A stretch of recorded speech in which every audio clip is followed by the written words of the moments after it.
Instruction মহোদয়কে thank you. আমি বলতে চাচ্ছিলাম যে আমি আসলে এর আগেও স্মার্ট পিএলএস আমি কোর্স করেছিলাম, বাট আপনি যেভাবে মানে আমাদেরকে শিখাইলেন বা আমরা যে প্র্যাকটিস করলাম, দারুণ এক্সিলেন্ট, মানে খুবই ভালো লাগছে আমার কাছে।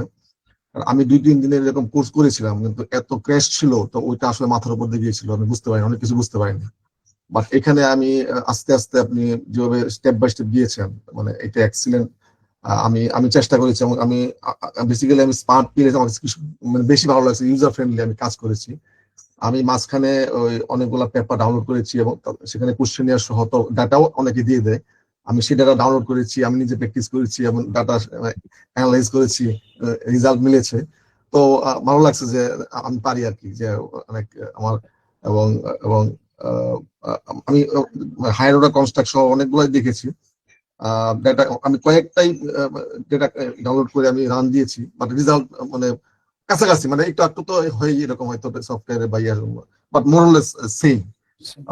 মোটামুটি আলহামদুলিল্লাহ আমি নিজে এখন মানে মানে আমি একাকি মানে রান করতে পারি আর কি। এটা সবচেয়ে ভালো লাগা যে আমি দু একটা জায়গায় আমার কোশ্চেন আছে, আমি হয়তো স্মার্ট পিএলএস এর পরের দিকে আমি হয়তো আপনাকে জিজ্ঞাসা করবো, বা মানে আমি করে নিবো আর কি, নিজে থেকে ক্লিয়ারিফাই করে নিবো। But overall excellent, thank you very much. Thank you sir for the feedback. আর হচ্ছে মানে ওইটাই আর কি, আমি যখন ইন্টারন্যাশনাল প্ল্যাটফর্মে আমি শেখানো স্টার্ট করি, তো আমি আসলে অনেক ফিডব্যাক পাচ্ছিলাম যে মানুষ একটু টাইম নিয়ে শিখতে চায়। ওয়ার্কশপ বেসড যে ইয়াগুলো আছে, আমি নিজে অনেকগুলো ওয়ার্কশপ করেছি, আপনি যেভাবে করেছেন, সো অনেক দ্রুত ওনারা পড়িয়ে যান আর কি। বাট এসইএম এর কনসেপ্ট গুলোতে একটু ভেঙে ভেঙে টপিক বাই টপিক না পড়ালে যেটা হয়, এটা আমার লাস্টিং হয় না, এবং অনেকগুলো কনফিউশনস থাকে যেগুলো আপনি 2 দিন 3 দিনের ওয়ার্কশপে পসিবল হয় না। যেমন আমি আমরা একটা পড়াচ্ছি, মাঝখানে আমার 3-4 দিন টাইম থাকছে, আপনি ওইটাতে রিভিউ করে টাইম পাচ্ছেন, রেকর্ড ভিডিওটা আবার দেখছেন, আপনি প্র্যাকটিস করতে পারছেন। যেমন আপনি বললেন যে আপনি অনেকগুলো ডেটা সেট, মানে এটা আপনি ওয়ান স্টেপে হেড চলে গেছেন, যে আপনি বিভিন্ন রিসার্চ পেপারের ডেটা আপনি আহ, নিয়ে ওগুলো আবার প্র্যাকটিস করছেন। সো এটা আপনার একদম মানে ফান্ডামেন্টাল জায়গাটা আসলে ক্লিয়ার হয়ে যায় আর কি। সো এটার কারণে আমি ওই মেথড থেকে আসলে এখানে চলে আসছি। সো আশা করছি আপনারাও এখন দেখা যাবে আপনাদের ক্লাসে অথবা বিভিন্ন জায়গায় আপনারা এইগুলো যখন পড়াবেন, তখন দেখা যাচ্ছে আপনার আরো ইমপ্রুভমেন্ট ইনশাল্লাহ হবে আর কি। Thank you sir. আর কারো যদি কোনো ফিডব্যাক বা কিছু কোয়েরিজ থাকে আপনারা জানাতে পারেন। জি, আমি একটু বলবো। জি, হ্যাঁ, thank you. So first of all instructor মহোদয়কে অসংখ্য ধন্যবাদ, এবং আরেকজন যিনি আছেন জহিরুল ইসলাম, ওনাকেও ধন্যবাদ। তো সবচেয়ে বড় বিষয় হলো আপনারা সবসময় কোঅপারেটিভ। সবসময় যে কোনো বিষয় হলে, যেমন আমি জহিরুল ইসলাম ওনাকে আমি নক করেছি, উনি সবসময় যখনই নক করি দেখি যে সাথে সাথে রেসপন্স করে। এটা খুব ভালো লাগার ব্যাপার। অনেকে আছে যে রেসপন্স করতে চায় না, অনেক পরে করে। তো আপনাদের মধ্যে এই জিনিসগুলো নাই, এটা খুব ভালো। আর একটা হলো ওই যে আপনি যেটা বললেন যে আমাদের নিজেদেরই অনেক সময় ব্যস্ততার কারণে হয়তো আমরা করতে পারি না, এটা আমাদের ব্যর্থতা। বাট আপনাদের এন্ড থেকে আপনাদের কোনো ইয়ে ছিল না, কমতি ছিল না। তো আমি পরবর্তীতে যেটা, যে প্রথম দিকে আমি হয়তো বুঝি নাই, তো পরবর্তীতে ক্লাস লেকচার গুলো যখন আবার রিভিউ করেছি আমি, তখন কিন্তু আমি অনেক জিনিসগুলো ক্যাচ করতে পেরেছি। তো স্টিল নাও আমি যে এক্সপার্ট হয়ে গেছি, আমি সব বুঝতে পেরেছি, বিষয়টা এরকম না। বাট আমি হয়তো ভিডিও গুলো আবারও দেখবো, দেখলে আমার সবগুলাই ক্লিয়ার হবে। তো আমার কাছে ওই স্যারের মতোই স্মার্ট পিএলএস টা আমার কাছে খুব মোর ইউজার ফ্রেন্ডলি মনে হয়েছে এবং ইজি মনে হয়েছে। তো এ করার পরে আমি চেষ্টা করেছি অ্যাসাইনমেন্ট গুলো করার জন্য, সবগুলাই স্মার্ট পিএলএস এর। তো করার পরে আমি যেটা করেছি সেটা হলো যে আমি নিজে আরেকটা নিজের মতো করে একটা পেপার ডেভেলপ করার চেষ্টা করছি এখন স্মার্ট পিএলএস দিয়ে। তো ওখানে আমি একটা কনসেপচুয়াল ফ্রেমওয়ার্কও দাঁড় করিয়েছি, আহ, একটা হায়ার অর্ডার কনস্ট্রাক্ট করেছি। সেখানে ফার্স্ট অর্ডার কনস্ট্রাক্ট আছে তিনটা দিয়ে একটা হায়ার অর্ডার কনস্ট্রাক্ট করে, সেখানে 2টা মিডিয়েটিং ভেরিয়েবল, একটা ইন্ডোজিনাস মানে ডিপেন্ডেন্ট ভেরিয়েবল দিয়ে আমি হাইপোথিসিস এটা সবকিছু রেডি করেছি। এখন আমার কথা হলো যে আমি এগুলো কোয়েশ্চেন নিয়ে রেডি করার পরে আপনার কাছে কি একটু ইয়ে পাওয়া যাবে কিনা, একটু দেখানো যাবে কিনা? জি জি জি অবশ্যই। জি জি অবশ্যই, আপনাদের যে কোনো প্রবলেম আপনারা আমাদের কাছে রিচ আউট করতে পারবেন, যে কোনো ইয়াতে আর কি। ইনশাল্লাহ আমরা ট্রাই করবো আর কি as much as possible। আর হচ্ছে মানে আমার এই পেপারটা হলো, আমি পেপারটা রেডি করছি এই জন্য যে এটা বেসিক্যালি আমি একটা ইন্টারন্যাশনাল কনফারেন্সে সাবমিট করেছি, ইন্টারন্যাশনাল IRSPM কনফারেন্সে অস্ট্রেলিয়াতে। তো আমার এই পেপারটা মানে অ্যাবস্ট্রাক্ট অলরেডি অ্যাকসেপ্ট হয়েছে। তো জি এপ্রিলে, তো এর মধ্যে আমি আশা করছি পেপারটা লিখে ফেলবো। তো আমি এই জন্য আপনার কোঅপারেশন চাইবো আর কি, যে আমি যখন জি কোয়েশ্চেন জি এটা দাঁড় করাবো তখন একটু চেক করে দিলে তারপরে আমি ডাটা কালেকশন করে আমি আশা করি পারবো এটা। জি জি ইনশাল্লাহ ইনশাল্লাহ অবশ্যই। স্যার আমি একটু বলতে চাই। জি জি প্লিজ। G madam. আসসালামু আলাইকুম, সবাইকে আসসালামু আলাইকুম। স্পেশালি প্রথমে জহির ভাইকে সালাম দিতে চাই আর কি, মানে উনি আসলে খুবই মানে আন্তরিকতার সাথে আসলে প্রত্যেকটা সময় উনি রেসপন্স করেছেন, আর প্রতিবারই একবারে ফোনে পেয়েছি। আর আপনার আসলে আমি উনাকে গতকালকেই বলেছি, আলহামদুলিল্লাহ বলেছি, এর উপর আসলে আর কিছুই নাই। যে আপনার পড়ানো মানে প্রত্যেকটা দিক নির্দেশনা, মানে আমরা 4 জন চিটং থেকে যারা করছি, আমি সবার পক্ষ থেকে বলছি আসলে খুব স্যাটিসফাইড, এই আর কি, আলহামদুলিল্লাহ। জি থ্যাংক ইউ ম্যাডাম। আর মেইনলি আমরা প্রথমে এই স্মার্ট পিএলএস এমওস এর কোর্সটা লঞ্চ করার প্ল্যান ছিল আরো পরে। তাহমিনা ম্যাডাম মেইনলি আমাদেরকে রিকোয়েস্ট করেছিল যে এটা নিয়ে একটা লাইভ ক্লাসটা আগে করানো যায় কিনা, এই কারণে আমরা এই প্ল্যানটা করেছি।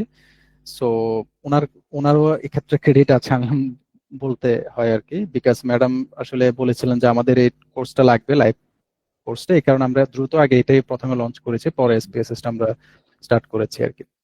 তো স্টিল মানে আমাদেরও লিমিটেশনস হয়তো আছে, বিভিন্ন সময় হয়তো আমরা বিভিন্ন প্রবলেম হয়তো ইয়ে করতে পেরেছি, বা আরো কোনো টপিক আরো হয়তো ডিটেল ভেঙে পড়ানো যেত, বাট ওই যে যেটা ব্যালেন্স করার চেষ্টা করেছি যে টাইমেরও একটা ব্যাপার আছে, আবার বেশি পড়ালে আপনার বেশি হয়ে, যেমন আরো অনেক টপিক এখানে হয়তো আছে বাট যেগুলো মোস্ট ফ্রিকুয়েন্টলি ইউজ হচ্ছে। মানে আপনার তো Q1 এর উপর তার কোনো জার্নাল নেই, মানে আমি এখানে যে মডেলগুলো আমরা ডিসকাস করেছি এই রিলেটেড মডেল দিয়ে আপনি মোটামুটি Q1 2 তে ইজিলি পাবলিশ করতে পারবেন, অথবা ইভেন আপনার পিএইচডিও হয়ে যাবে আর কি। বিকজ আমি অনেক পিএইচডি ক্যান্ডিডেটদেরকেও মানে কনসালটেন্সি দিয়েছি, অনেক ইন্টারন্যাশনাল বাইরের যারা ইয়া আছেন আর কি। তো ওইখানেও দেখেছি যে মোটামুটি অনেকেই পিএইচডি হয়ে গেছে, বা তাদের মাইনর রিভিশন দিয়ে পিএইচডি থিসিস অ্যাকসেপ্ট হয়েছে। সো ওই পার্সপেক্টিভ থেকে ট্রাই করেছি মিনিমাম রাখার জন্য, আবার যাতে বেশি মিনিমাম না হয় ওইটা একটা ব্যালেন্স করার চেষ্টা করেছি। বাট এখানেও লিমিটেশন সাথে থাকতে পারে, আপনাদের যদি কোনো কনস্ট্রাকটিভ ফিডব্যাক থাকে নো প্রবলেম, আপনারা সরাসরি এখানে হয়তো বলতে না পারলেও আমাদেরকে লিখিত আকারেও দিতে পারেন, কোনো সমস্যা নেই। জি জি তাহলে হচ্ছে আমরা স্মার্ট পিএলএস এর টপিক গুলো দেখি, দেন আমরা আর কারো যদি কোনো কোয়েশ্চেন্স থাকে দেন আমরা লাস্টে গুলো নিয়ে ডিসকাস করবো। স্মার্ট পিএলএস এর গুলো মোটামুটি কম্পারেটিভলি ইজি আছে, যেহেতু আপনাদের সবাই বলেছেন যে স্মার্ট পিএলএস টা ইন্টারফেসটা অনেক ইজি, বাট আমি স্টার্ট করেছি হচ্ছে কমপ্লেক্স দিয়ে, মানে কমপ্লেক্স দিয়ে স্টার্ট করে যখন সিম্পলে আসলাম তখন আপনাদের কাছে ইজি হয়ে যাচ্ছে এই বিষয়টা। আমি যদি প্রথমে স্মার্ট পিএলএস দিয়ে শুরু করতাম, পরে অ্যামোসটা অনেক কঠিন লাগতো, তো কঠিন দিয়ে আগে শুরু করেছি, আর তারপর হচ্ছে আস্তে আস্তে, বিকজ কয়েকটা আপনার জার্নাল আছে বা কিছু ইউনিভার্সিটি আছে যারা কিন্তু, বা কিছু প্রফেসর আছে যারা কিন্তু অ্যামোসটাই বেশি পড়ে, দ্যাটস ওয়াই তারা কিন্তু অ্যামোস এর প্রতি আপনার একটা ইয়া থাকবে, তারা আবার স্মার্ট পিএলএস কে অ্যাকসেপ্ট করবে না। তো সেক্ষেত্রে আপনার দুইটা শিখে রাখলে আপনার অ্যাটলিস্ট বেসিকটা থাকলো আর কি। তারপর হচ্ছে আপনি যদি একটা মিডিয়েটর নিয়ে কাজ করেন, হায়ার অর্ডার নিয়ে করতে পারেন, সেক্ষেত্রে আপনার কিন্তু অ্যামোসে কোনো প্রবলেম হবে না। বাট আপনার দুইটা তিনটা মিডিয়েটর, ফরমেটিভ, হায়ার অর্ডার, এগুলোর ক্ষেত্রে আপনি তখন আবার স্মার্ট পিএলএস দিয়ে রান করতে পারেন। দুইটাই আপনি জানা থাকলো তাহলে দুইটা মেথডেই আপনি বুঝতে পারবেন। সো স্মার্ট পিএলএস এ যে প্রথম অ্যাসাইনমেন্ট ছিল মেজারমেন্ট স্ট্রাকচারাল মডেল, এখানে 7টা লেটেন্ট কনস্ট্রাক্ট ছিল এক্সোজেনাস, পরে একটা এন্ডোজেনাস ছিল। এটা খুবই সিম্পল, এটা আমার ওই পেপারের যে ডেটা ওইটা আপনাদেরকে দিয়েছিলাম। সো এটা করে আপনার রিলায়েবিলিটি, ভ্যালিডিটি, আপনি এটা সিম্পলি এই যে 7P, এখানে যদি আমি যাই, এখান থেকে আপনি মডেলটা ওপেন করবেন, PLSSEM মেথড সিলেক্ট করে আপনার ডেটাটা ইনসার্ট করবেন, ইনসার্ট করে আপনার যে আইটেম টু আইটেম কনস্ট্রাক্টের সাথে রিলেট করবেন, এভাবে রিলেট করে আপনি মডেলটা, মেজারমেন্ট মডেল রান করলেন, স্ট্রাকচারাল মডেল রান করবেন, PLSSEM দিয়ে আপনি মেজারমেন্ট মডেল করলেন, আর তারপর হচ্ছে স্ট্রাকচারাল মডেল করলে ইজিলি আপনার রেজাল্ট চলে আসবে। সো এখানে অনেকে বলেছে যে দুইটা আইটেম, মানে অ্যামোসেও দুইটা আইটেম নেওয়া যায়, এখানে দুইটা আইটেম নেই, তবে অ্যামোসে যে একটা ঝামেলা আছে যে মডেলটা আইডেন্টিফাইড হওয়া লাগে, ওভার আইডেন্টিফাইড, এই প্রবলেমটা আবার স্মার্ট পিএলএস এ নাই। অর্থাৎ স্মার্ট পিএলএস আপনি যদি দুইটা আইটেম থাকে, বাট স্টার্টিংটা আপনি কখনো দুইটা কোয়েশ্চেন দিয়ে করবেন না, বিকজ অনেক সময় ফ্যাক্টর লোডিং কমে যেতে পারে। তখন তো আপনি যেমন এই দুইটার মধ্যে যদি ফ্যাক্টর লোডিং একটাতে 0.5 এর নিচে চলে আসতো, তখন কিন্তু আমার একটা আইটেম ডিলিট করা লাগতো, বা ডিলিট না করে এটা রাখতে পারতাম থিওরিটিক্যাল জাস্টিফিকেশন দিয়ে। সো এই কারণে মিনিমাম যাতে 3টা 4টা করে থাকে তখন হয় কি লাস্ট পর্যন্ত কিছু আইটেম টিকবে। তো আমি এগুলো যেহেতু প্রিভিয়াস স্টাডি থেকে অ্যাডপ্ট করেছি, আমি দুইটা পেয়েছি, বা এটার উপর এর থেকে বেস্ট কোনো পেপার আমি হয়তো পাইনি তখন 2020-19-এর দিকে মনে হয় কাজ শুরু করেছিলাম তখন। তো এখান থেকে আপনি প্রত্যেকটা এক্সেলে এটা এক্সপোর্ট করতে পারেন, প্রত্যেকটা রাউটার লোডিং এখান থেকে আপনি চেক করতে পারেন। তারপর হচ্ছে এগুলো আর স্কোয়ার, তারপর হচ্ছে যে কনস্ট্রাক্ট রিলায়েবিলিটি ভ্যালিডিটি কিছু আমার ভালো আসে নাই, বাট স্টিল পেপারটা কিন্তু পাবলিশড হয়েছে। সো অলওয়েজ আপনি মানে স্ট্যাটিস্টিক্যাল যে ডেটা এটার উপর ডিপেন্ড করবেন না, মানে স্ট্যাটিস্টিক্স সবসময় যে আপনাকে ভালো ইনফরমেশন দিবে ওইটা না। অনেক ক্ষেত্রে আমার ভ্যালুর ইয়াটা লো আসতে পারে, বাট স্টিল আমি এটা থিওরিটিক্যাল জাস্টিফিকেশন যদি থাকে আমি এটা অ্যাকসেপ্ট করাতে পারি। ঠিক আছে, আমার যেমন কম্পোজিট রিলায়েবিলিটি এটা কম আসছে, বাট আমি তো রিপোর্ট করি হচ্ছে রো সি, এটা যেটা ওভার এস্টিমেট করতেছে, এটা আবার ঠিক আছে এই বিয়ের সাথে আমার হয়তো কনভেক আলফাটা কম আসছে, বাট আমার কোনো প্রবলেম ফেস করতে হয় না। ডিসক্রিমিনেন্ট ভ্যালিডিটি অনেক সময় আপনি দেখবেন এসটিএমটি 0.9 এর ওপর উঠে যাবে, কোনো সমস্যা না, আমি 0.9 এর ওপর দিয়েও আমি পাবলিশ করেছি। আমার যে একটা পেপার দেখবেন হচ্ছে হালাল ট্যুরিজমের উপর একটা পেপার আছে, ওখানে এসটিএমটি ভ্যালু 0.9 এর ওপর ছিল, তারপরও পেপারটা আপনার journal of Islamic marketing A publish হয়েছে এমআরএল এর। সো কোনো প্রবলেম নাই। আর ওভারঅল পেপারের কোয়ালিটি ঠিক থাকলে তখন টুকটাক ডেটা গুলো এগুলো হয়তো রিভিউয়ার জিজ্ঞেস করবে যে হয় এটা বড়, তখন আপনি বলবেন যে দুইটা কনস্ট্রাক্ট সিমিলার মনে হতেই পারে রেসপন্ডেন্টের কাছে।